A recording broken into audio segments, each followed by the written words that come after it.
wonderful restaurant overlooking one of the ancient old squares in downtown Mexico City, and our wonderful kind of driver asked us, so who's your favourite singer? Who's your inspiration? And people came up with various names, and I thought, okay, I really loved Dietrich Fischer-Dieskau. It was always my grandmother's favourite sort of bass, and my father's, and so I grew up listening to his Winterreise and various other things.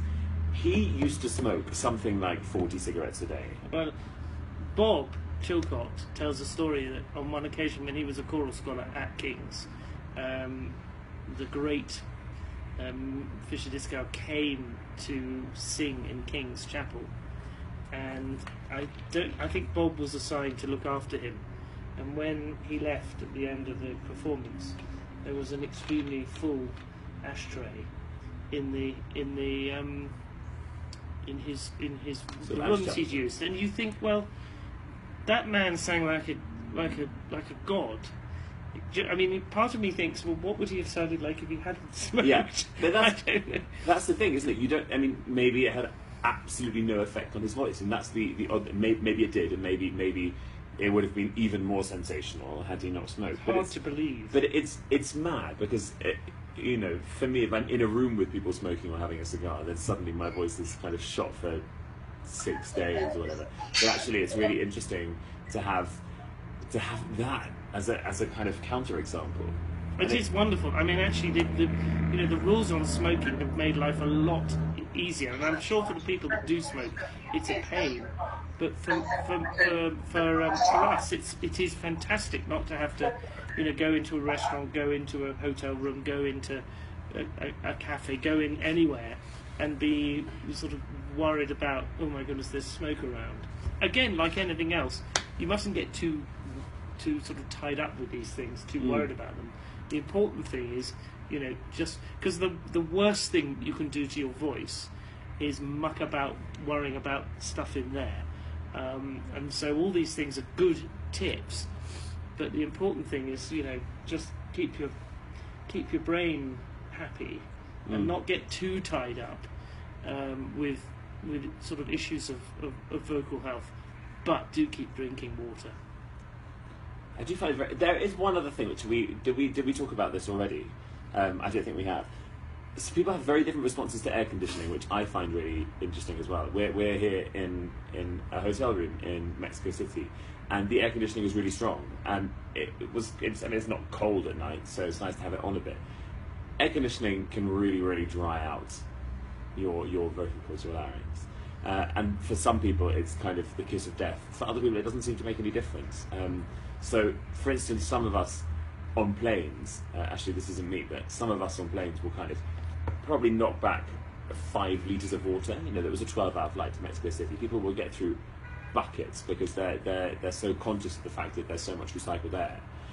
And then there are other people who will happily sleep on with the air conditioning overnight, but it definitely does affect a lot more people than a lot of people, and it's certainly something that they are aware of, or we're all aware of, even if it doesn't affect us essentially. I mean, how do you find air conditioning? I sort of cope with it. I don't like it on at night. So. Okay.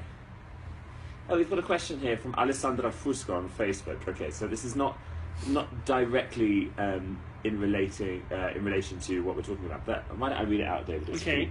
Hi guys, you're amazing. Thank you very much. I'm a student and a singer at the same time. And did you study something else, or did you study only in order to become singers?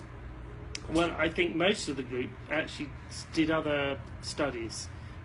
When I was at university, I was a choral scholar. Actually, at the second. 1 second. Oh, we're coming back. Hello, Tom. Hello. Okay, are we back? Hopefully, just thumbs up. Thumbs up. Hey, yeah, we certainly lost. On the other hand, I know, when you're going through school and when you're going through university, there's always that. Particularly at schools, where if you're in the choir or the orchestra or you're having music lessons, they very often clash with other things, and it becomes difficult to achieve. Similar experience. I actually studied classics, which is Latin and ancient Greek and philosophy and Asian history, and not music. And for me, in the same way, it was really lovely to have the contrast of doing the music and not. I also studied. I went to a German school when I was younger, so actually, particularly relating to Alessandra's question, I was very lucky learning German as a native. So actually, singers, for us, we've got 3 people who studied music, full time at university and beyond, be that academic music, or actually I think all of them studied not only academic music but also kind of they studied performance, so they studied voice. And then there were 3 of us, the 2 of us and Chris Gavitas, who actually have totally different degrees. Classic. Have we learned to sort of was being in an ensemble something that we sort of learned as an educational thing, or something that we've learned as a hobby? And I think having this wonderful diversity within the King Singers is really helpful, I would say. Yes, I just realised. Chris Gavitas and Tim are flying out today, and they're joining us later, and our concert's tomorrow. Yesterday we did a press conference and 2 TV interviews, but today, after this, is our free day. So I know, madness. So we were in downtown yesterday, and we saw some of the beautiful historic. Yeah, thank you very much. Loving it here. It is an amazing city. It's my 3rd or 4th time here, and it really is. It has, I think, some of the worst traffic of any city I know. Yeah. Okay. Yeah, that's true. So I've got a question here. This is fun, from Alex Chow. What's the best way to relax our brain to sing besides being happy? Well, that's an interesting question. What do I think? Of the world, listen to stuff on there, music or watching a video. But for me, it is just sort of zoning out a little bit. I mean, I totally agree, and it's quite funny actually. Like we all, love each other. We get on very well, but there is a wonderful moment. For me, it's always when we get on a plane and you have that moment, or those few hours, however long it is, when you're in your own zone, and you just get to kind of focus your own thoughts. And for me, particularly when you're traveling so much with the same people, I don't know, do I know this, and do we know this well enough, and is this going to work? Actually, for me, even with programs where I know them totally inside out, and it's totally from memory, there's no harm in going over the music just once, just like racing through your copies, just to say, okay, I do know this. And then you go on stage thinking, I've refreshed it, it's not going to come to me. And that, I think, is true for everyone, actually. You can spend your life worrying that you're not going to remember things, and I think that's not helpful. Thinking, I could have known this better. No, I'm sure you do know well enough, but actually don't just think, oh, I know, I don't need to bother. Actually just say, right, 15 minutes, that's all it's going to take, and just to give yourself one more safety net run through whatever, just to make sure that things are really secure, and then performances should never be stressful. That's great advice. I'm not sure that's always the case, but oh, well, I think that is important, actually. Oh no! The last time, so food in Mexico. So we've spoken about food and actually how it can impact on the voice and how it's different for different people. When David did his last Google Hangout with Bruiser back in Salt Lake City a while ago, wasn't it? Yes. But they put this charred, sort of carbonated tortilla in. The whole idea of it is that improves the digestive system. So not only does it taste delicious, you can't taste the burnt quality. But I'm amazed when we go to these places.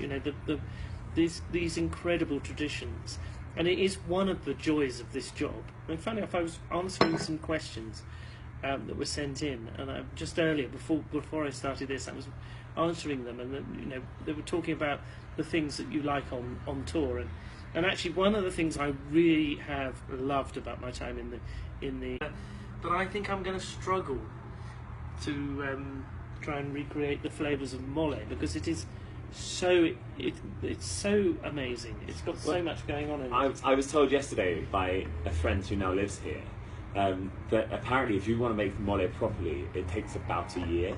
So the whole process of preparing all the ingredients the proper way is a really, really long one. And actually what you can do now is buy these amazing flat packs of mole. They fit brilliantly in suitcases, I'm told. And so if you do a dinner party, a Mexican one, you just put them on the hob, and then people come over and they say, "Oh my God, this is amazing!" And you say, "Yeah." I mean, it's taken me a very long time to cultivate this perfect recipe. I've now given. If I ever do a dinner party for any of you with Mexican food, you'll know that's exactly what I've done. Do you mean a flat pack, like I mean, IKEA? Yeah, I mean flat pack in the sense that it's kind of, I don't know. It's not vacuum. Maybe it's vacuum packed. No, it can't be vacuum packed mole. I don't know, kind of DIY. The worst thing for vocal health is, if you go for dinner after the concert in a noisy environment and you're having to talk to people, that's about as much damage as you can do to the voice. So just always be careful, always. Occasionally, too much flying and the ears block up. And on this one occasion, getting sort of this ear was all completely, I couldn't hear anything. But actually, funnily enough, it was amazing how much I used this ear both to listen to my warm up the very top. It's actually not a very useful exercise for the concert at hand. So I think actually that's in terms of improving vocal range. I would say go to a technician who can actually really tell you how to do that. I think one of the things that's very interesting is if you get a group of kids, choristers, get them to warm up, and most choir directors, particularly, I mean, I know the tradition in the UK, and they'll see the note on the page. Some of them will just find that difficult, and that is, a lot of it is in here. I think a lot of it is just a lot of people, when they see a high note in their range or a low note in their range, tense up, and so just if you struggle at one end of your range, get your singing teacher or go to someone you trust and, are you range? I just have to relax. It's the lower range I struggle with. Great thing about this job is I don't have to do it very much because Tim is there to sort of do the low notes. But, I find, so I have to, it's that relax. That offends anyone. What I was going to say actually, and this is potentially a contentious thing to say, so please don't punch me if I say something out of turn. But on the occasion, we all know that alcohol lowers inhibitions. So relaxing, but because you are relaxed, because you're not thinking about it, actually you're able to sing higher. And as soon as you're really kind of, oh my God, consciously trying, it becomes harder. So what I'm not saying is drink and it'll be easier. But what I am saying, terrible, so you can punch me. But what I am saying is that actually, if you can understand why it is that sometimes we find it easier to achieve that if we're going out for karaoke or we're singing along in a club or something. Water, here we go. David's got some, I've got some. Jules, do you want to just quickly wave around and come say hello? Jules has been here the whole time, being our Facebook man. It's been wonderful. He's also wearing a glorious shirt. So, can't say hello. Hello. Hello. We've all been here. Yeah, we've all been here for the last 45 minutes. We've now got to head out and do. And anyway, all the best. We're going to run. Bye. So see you soon. Bye bye.